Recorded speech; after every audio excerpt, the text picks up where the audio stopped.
Hey, tech enthusiasts. Welcome to FocustChats, the ultimate blend of technology, fun, and education. I'm Becky Faith, your host on this thrilling ride.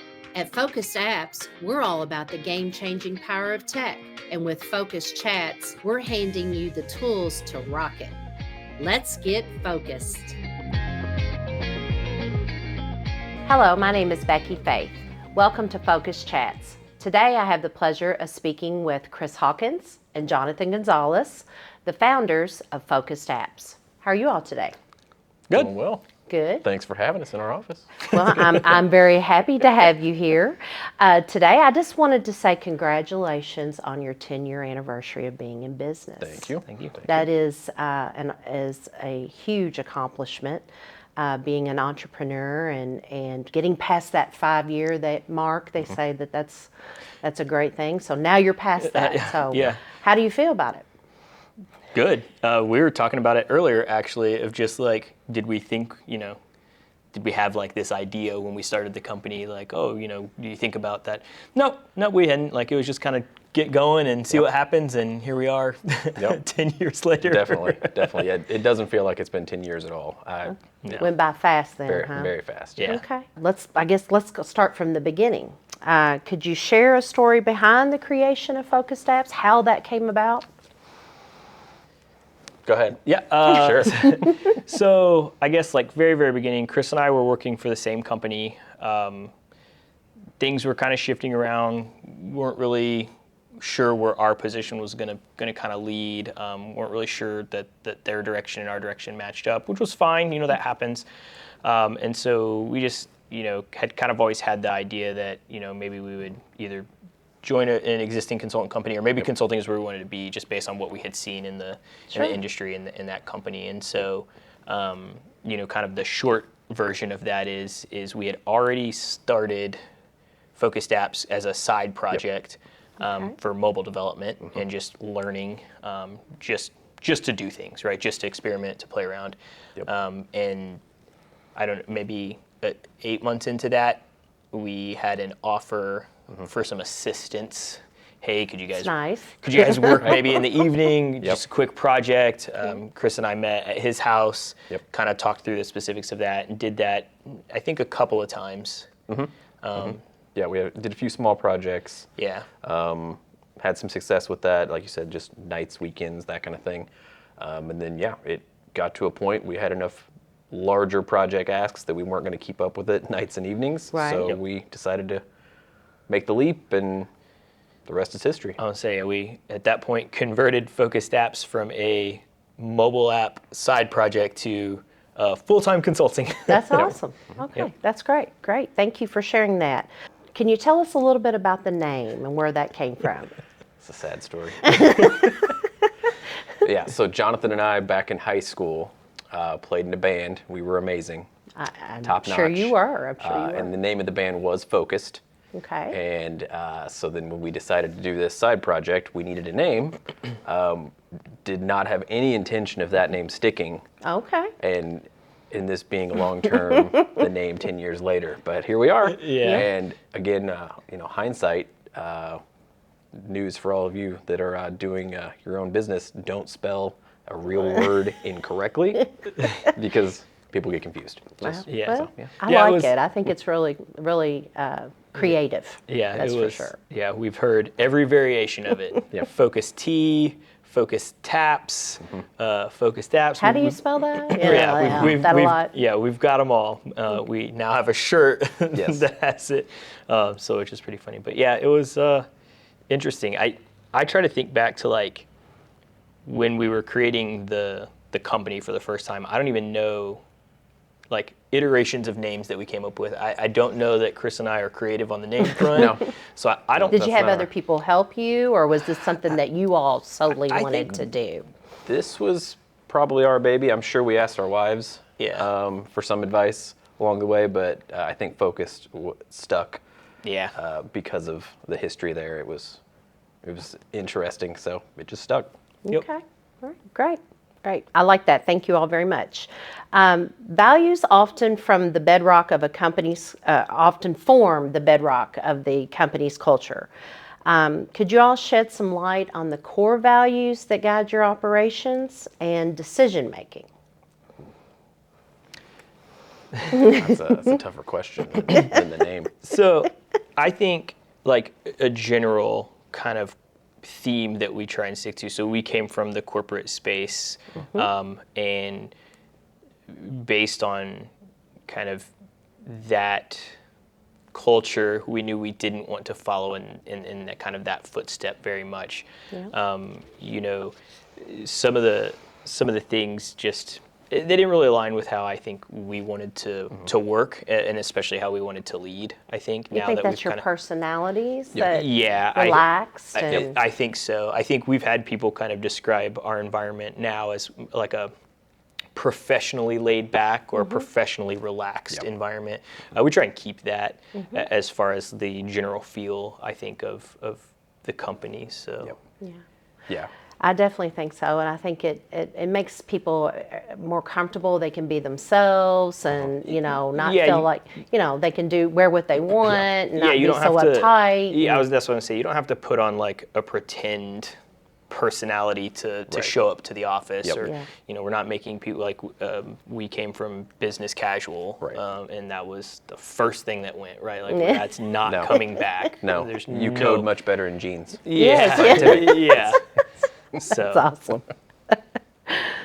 Well, beyond profitability, what is the overarching mission of FocustApps with the community? Let's say, for example, like I know that in the beginning, like you said, you're getting your business together, your name, you're getting incorporated, you're selling, trying to get business on, but then your core values kind of come into play later, and then ultimately they all line up, and then you have a vision or a mission within your company. What do you think that Can you tell us a little bit about that? Yeah. So I think a thing we kind of learned, I think, in our career was working with other consultant companies. Like there's always a big emphasis on just helping, right? So providing a value that maybe another company didn't have. So for us, I think we see a lot of opportunity where we can help other companies succeed or improve or grow and do things like that. And you have to look at that in the sense that generally a good company, if they do better, the people there do better, right? And I think that's kind of the core like vision, if you will, of like, hey, like we don't necessarily, I'm trying to think how to say it, like we don't help individuals specifically, let's say, like in that sense. But if we can help the company that you work for, and then they kind of hand that, down to their employees of creating more free time or work-life balance or improving their lives through their job, like that's kind of I think where we see our value. Yeah, absolutely. And I would say also on the internal side, we try really hard to provide a space for developers that we were looking for when we decided to leave our company. We wanted a space that was, that developers could learn new technology, that they could, try new things and not be worried about if it didn't work out or this or that. They were ruining their career because of a bad tech. You're encouraging them. You're Yeah, supporting them. Don't and get stuck- believing in what they're doing. Don't get stuck in a technology from 30 years ago, and there's no sight of getting out of that, right? Like that's, you want to,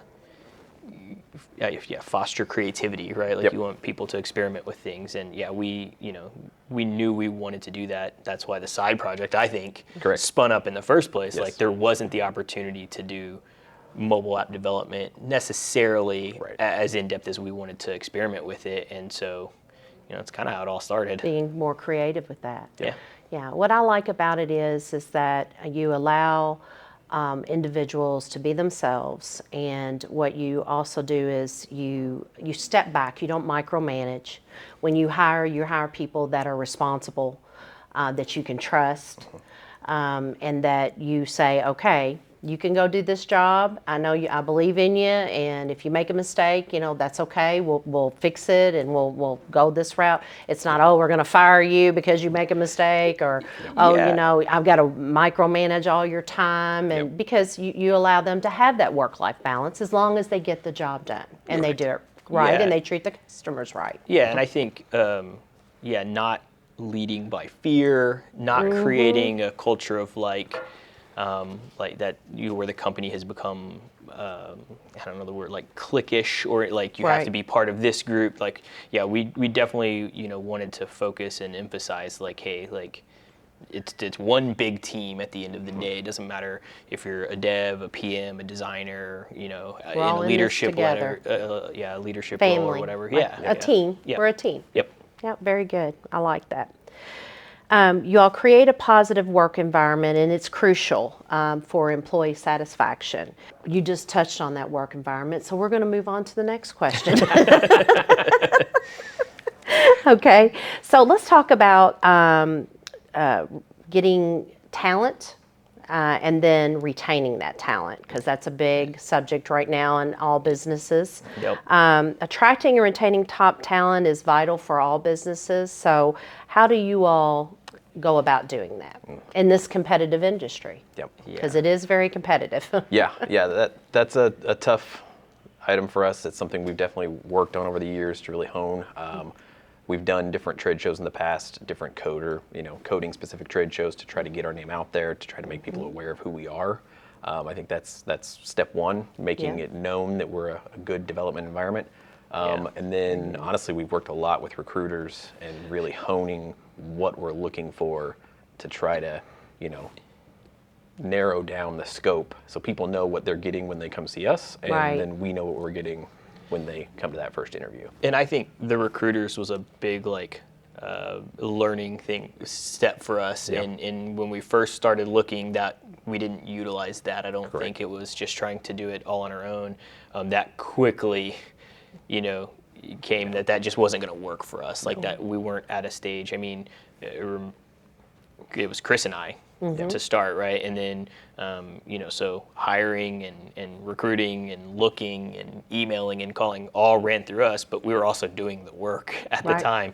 And so, it became pretty apparent pretty quickly that, we need help in that space. And, then we don't have to create, a coding test, or we don't have to create, some sort of, I don't know, some sort of like, qualifier, if you will. Like, that was putting a lot of pressure on us. Yes. Like you said, you want to make sure you have the right candidate and things like that, and people who are going to fit with the company. But we were having to do so much that I think it just didn't work that way. And so looking into utilizing a recruiter was definitely a big help. That was a big help. And then we changed our model to Jonathan's point. We aren't doing a ton of coding tests and things like that. We're much more concerned about personality fit, culture fit, and being willing to learn, because honestly, we're doing different things all the time. So being an expert in one thing doesn't do us as much good as being able to learn something new. And want to learn, and be able to do that. Absolutely, And not to be afraid of that. Yeah, and so I think that, that's kind of shaped our hiring, and then we've tried to expand that as far as retention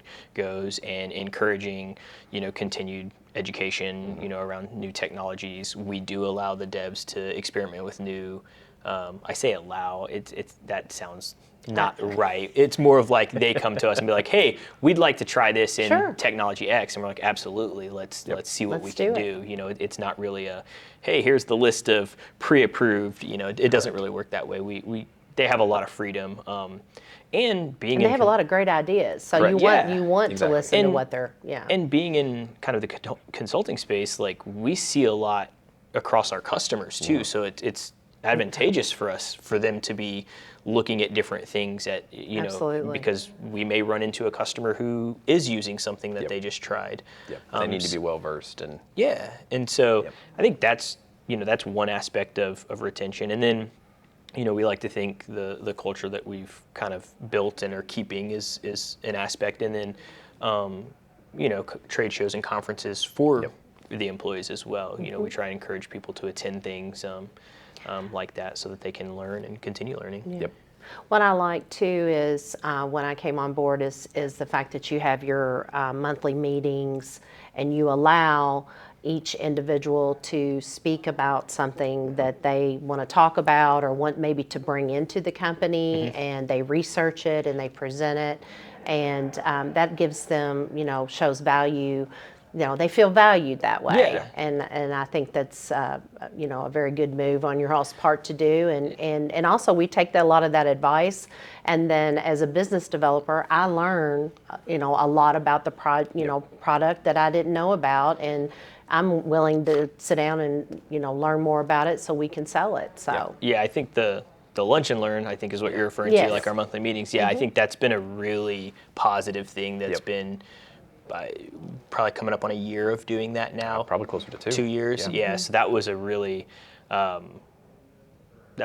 good thing that I think that may have been Kevin. Kevin may have pushed that. Kevin pushed that, and I can't think of anything that we've had a lunch and learn on that we haven't implemented in some capacity. Okay, Yeah, that's great. Yeah, and I think well received. I think everyone enjoys participating. Even better, the people are excited to do them, to present a new technology. So we're mixing it up now, right? They're doing paired. Yes. Yes, They're doing which paired is lunch and good, learns. Yeah, so that's been exciting too. So Yeah, great.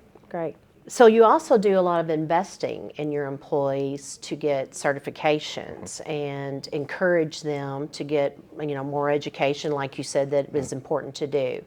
How do you prioritize and support professional development? Do you all just, how do you just look at the schedule and come up with that, or do you? Yeah. Okay. So it ebbs and flows. I mean, obviously there are times when project work is too busy and it doesn't work out. But for the most part, we do try to allocate a decent amount of time for the developers to look into and finish those certifications. Not just developers, the project managers and designers as well.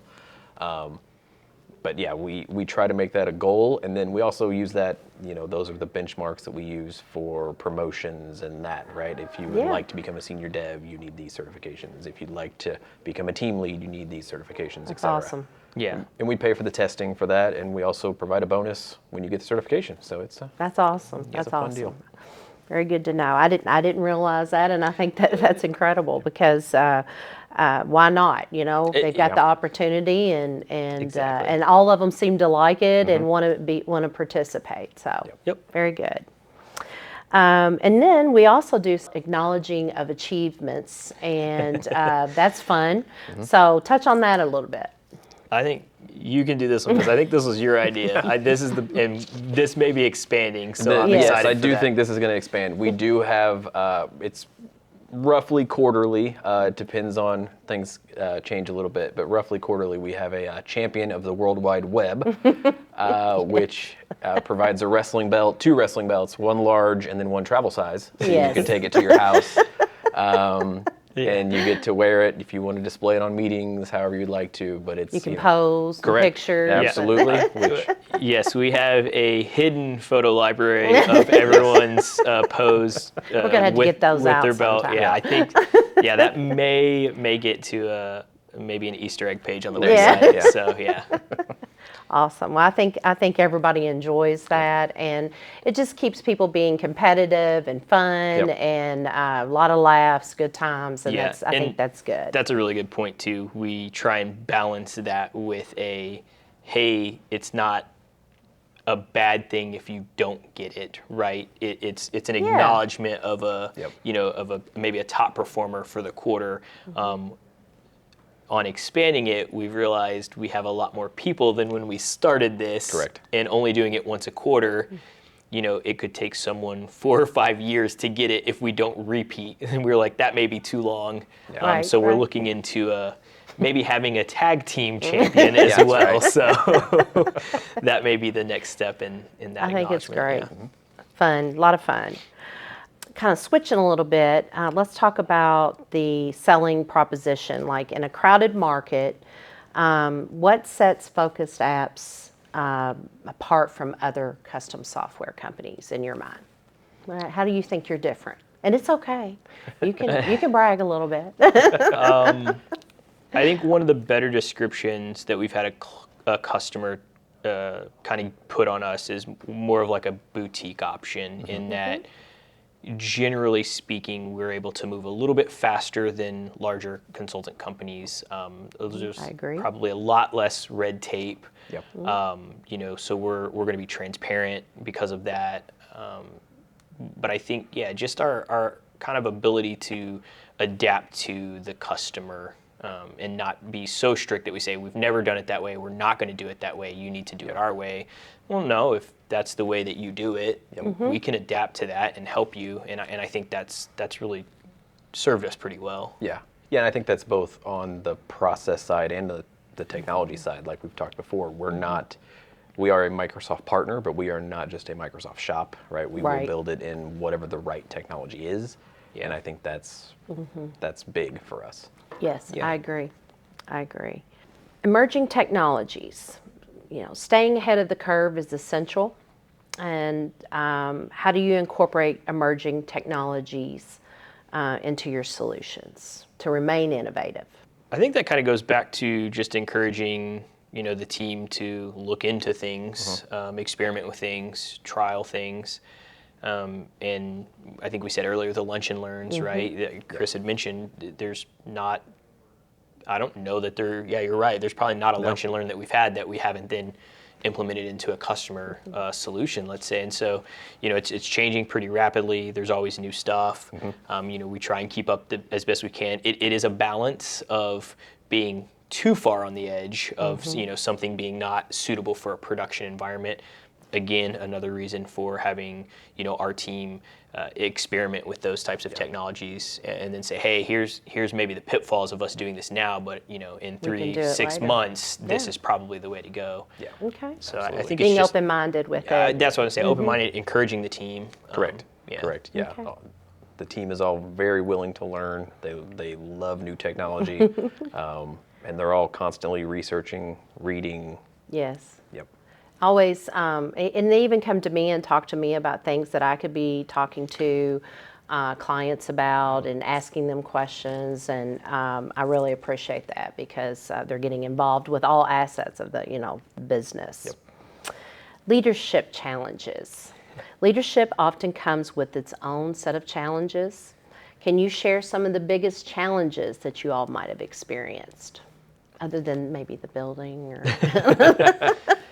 I would say one thing that kind of comes to mind is maybe Chris and I, when we started the company, didn't necessarily go super high in our previous company. Correct. From a leadership or management type role. Yep. So there was a lot that was kind of learn on the go once it was, it went from here's your job responsibilities to, well, you have all of the responsibilities. Right. So I think that was a big challenge. That was, that's something we still, we work with a business coach now, and I think that's been really helpful. Agreed. In kind of honing the skills and just knowing what skills, we should have and how to apply them. Yeah, and I think it was a difficult transition for us to get away from actually doing the coding. That was, we're used to having control of the situation, right? Client needs X, we know what we can do, we provide that. Transitioning and understanding how to delegate to the team and, letting it go a little bit. Correct. Yeah. And letting the team learn while we learn, right? It's been very beneficial, but it's not without its, bumps in the road, of course. Yeah, it's nice to be able not to have to work in the business as much, maybe work, on the business by looking in, outside in. Yeah, and I think that's probably the biggest thing is that like it becomes once you get to a certain size, like you can't afford to be working in the business. There's just too many other responsibilities. I think we've done a good job of trying to hire in positions now to continue, like Chris and I, the higher up that we can go from a viewpoint, ideally the bigger the business can go and the further the business can go. One thing that I do think was really cool that we had never done was with working with the business coach was like the personality tests and learning how to communicate with different people at that level. I think has been so very important, really, isn't it? Yeah, it's been really helpful with working with the team, kind of not next to the team, and coding with them, but more from that leadership role. Correct. Yeah, because we're all different and we all handle things differently. So it's good to know how to understand that and work through it. Yeah. It's kind of like, having children, lots of different children. It is. We're just your little children and we just guide us down the path. That's right. Yeah. Reflecting on your journey, What accomplishments are you most proud of? Ooh, that's a tough one. Because y'all have a lot of great accomplishments that you got to give yourself some credit. Looking back, I'm definitely proud of the fact that we're in our second building. Starting out, we assumed this would be a fully remote, work from home, no big deal. Quickly learned that wasn't going to work. Yeah. And now the fact that we're on our second building and honestly about ready to outgrow this one. Yeah, it's definitely Very an impressive. accomplishment. Yeah. Very impressive. Yeah, I think our longevity, like you'd mentioned, Yes. 10 years, I think that was a really big achievement. I think Chris and I, we've just talked about this, I think with our wives actually, but it was, did you ever imagine this is where it would get to? And, deep down you want to say yes, we did, but in reality, like we were in the weeds when we started the company, so there wasn't time to think survival about. mode. You just There wasn't time to think about 5 years or 10 don't years. look back, so, right? So really taking a step back and just, realizing that, hey, not only have we been around for 10 years now, not only were we on our second building, but we You're have growing I was going and- to say we have a lot of employees. We're hiring people. We're helping Doing different a bunch of things. customers, a bunch of clients Yeah. achieve their goals. So I think When we started, I never thought about having to know what a 401k meant to provide to my employees. That was never on the radar. But it's great that we do. Yes, It's that's great. right. Absolutely. Absolutely. And I wouldn't want to know that either. For aspiring entrepreneurs, do you have any advice for them? Don't do it. No, I'm just kidding. Run away. I do think it takes a certain type of individual generally to really want to have a successful business and to stick with it. We've talked about a lot of the mostly positive things, but there are definitely times where it's like, hey, this is getting scary. Right. Like It's not all roses, is it? And again, we started the business and it was Chris and I, so it was figuring out how to pay ourselves. It was figuring out how to, the legal side of it, figuring out how to close a contract and making that's sure we never had ending. contracts. That's never ending. But we also had to do all the work. So you have to be prepared to put in. You're not a 8-hour a day individual when you start a company like that. It's a lot of dedication, it's a lot of work. time, and then your significant others have to, be supportive of that and yeah. understand it. I mean, really, they do. So yeah. So I think we've told this story before, but we left our last job, and both of our wives were pregnant when we started FocustApps as a consultant company. We'll never live it down. That's going to be. So that was a conversation. But conversations like that, you really got to want it to do that. I spoke to both of your wives and a little bit about that, and they said that they had never had any doubt, or they would have never jumped on board. And I think they're the type of ladies that would be like, "No, you're a little bit crazy." 100%. Yeah, for sure. Yep. So that's good that you have that kind of support, and I've met your family as well, and they're supportive, and that's wonderful. That's really gotta have that. That's exactly what I was going to say. You definitely want to have support, and one thing where Chris and I think we've kind of gotten better at is not just your family support, but really your network support as well. Other people who've done it and reaching out and talking to them. Talk to a business coach, and they can help you understand. Hey. There are things that you may not know, especially if you're maybe younger like we were when we started the company. Like our careers didn't advance to, a C-suite level before we started a company. No. We weren't managers of other employees.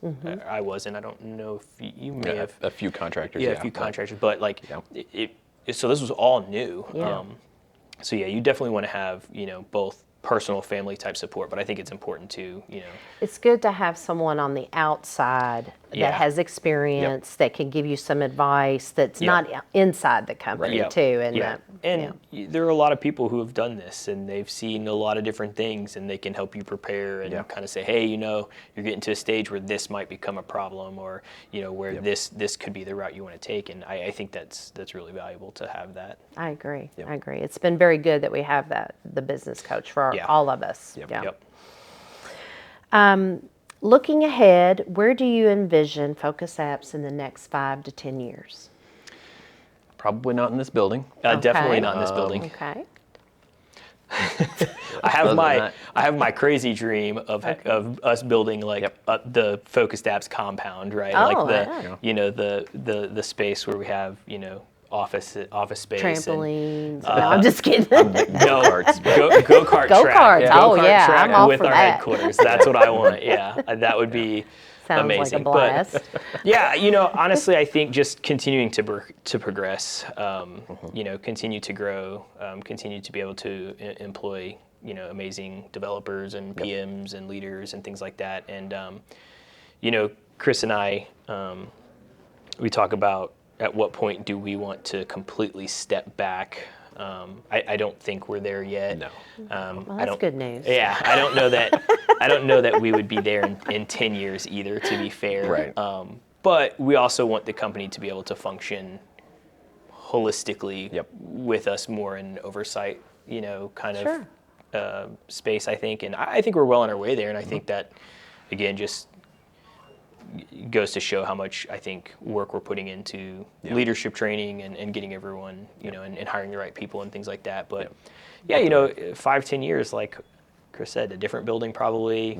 I mean, we'd probably have close to twice as many employees. I would hope twice as many employees. Yep, at least. Are you wanting to go global, or do you think just being right here in the United States? And so I don't know. That's a good question. Yeah. Global brings some new challenges that we can. Yes, technically we've already gone a little global. Yeah, So that's true. So we have a few. Did you experience that? And maybe I was going to say we've had a few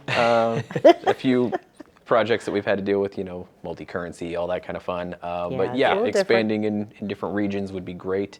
I don't know if it makes sense to have a secondary office in another location potentially. It just depends on how things. Yeah, go. I think we would be pretty cautious on that. Definitely something to look into, to consider if we get to that point. Yeah.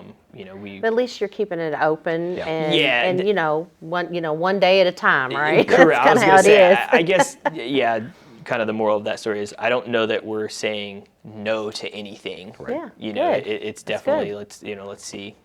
Let's see how far we can take it, and hopefully it just keeps going. So, I think ultimate legacy-wise, like if you look way out before that, like, maybe one of our kids wants to, work. That's really, that's neat. Be in love this that. space, but, that was, I don't remember who asked us the question, but it was like, why do you, or, what's your ultimate goal? And like, not to be like, vain or whatever, but like, to be remembered to some degree for, being able to provide a really great workspace and help people. So I think that would be great. You've helped many people already, and I just want to continue that legacy and pass that down to your children to let them see what you've done. And that's important, you're helping other families and being a part of the community, and that's incredible. Very good accomplishment. Well, to wrap it up, could you share a fun fact about yourselves or something about FocustApps that most people might not know about? Okay. Well, FocustApps was named after a band that we had in high school. We were a cover band. We were all 4 years of high school, I think. We played all of the best things. We did. That's right. Well, I don't know. Any time the school had an event, we were pretty much booked. So that was exciting.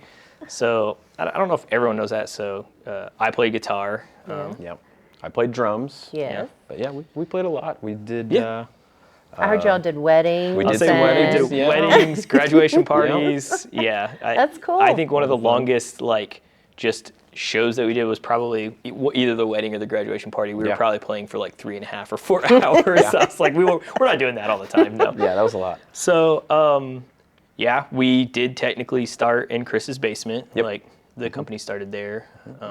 Okay, that's cool. I'm trying to think of any other fun fact about the company or us. Random fact, Jonathan and I married sisters. So there's yes, that. Yes. That's so. Not a lot of people know that. And I think that's fine too. But I think it's amazing and it's awesome. And I know your kids spend a lot of time together. And I think it helps. I think it's family, right? It's nice, and it helps in our decision making. Helps, think about the big picture of things. It's been good. Yep. Yes. Yeah, for Very sure. good. Very good. I've got more questions about just like, do you all recommend that founders of a business have hobbies or something outside that they need to do Yes. to relax and Yeah. to not have to think about business all the time? Because I know it's hard. I 100%. I think having a reset every now and then is really nice. Or being able to maybe just take a few minutes to not think about, I don't know, attorneys or HR or Just this to or not that. have to make a To not decision. think. Yeah, I tell my wife all the time. She asks what do we want for dinner? I'm like, as long Please as you don't. pick it, I don't care. Please As don't long make as me you'll make pay a it. Yeah. decision. Right. Yeah. Absolutely. Yep. Yeah, I think that is important. I think just having take a vacation every now and then at least. Yeah, very good. I think that's key as well. Again, you can create a lot of clarity for yourself when you kind of step away for a few days and then come Absolutely. back into it. I think you can really look at And you something. can get burnout sometimes. Even as Absolutely. owners, you can get burnout Yes. and you're like a little bit frustrated. So when you do get away from it, you start missing it a little bit, or maybe you get a fresher outlook. Different perspective. the rubber ducky thing, Oh, right? yeah. Like it's just Yep. it's really just getting a different perspective or talking through something. But yeah, sometimes it's hey, just walk away from your computer and walk back to it, and Absolutely. you could find a solution. But the same thing applies, I think, at really any level of the business. But yeah, definitely. It is important to commit time to your business and effort, but you don't want to burn yourself out. So you should take breaks. You should have, a hobby, something. Yes. So, Yeah, and the key there is having a team that you can depend on, so you can take that break. Yep. That's the key. Absolutely. Well, thank you all today. I appreciate it. It's been a pleasure. Yep. Awesome. Thank you. Thank you.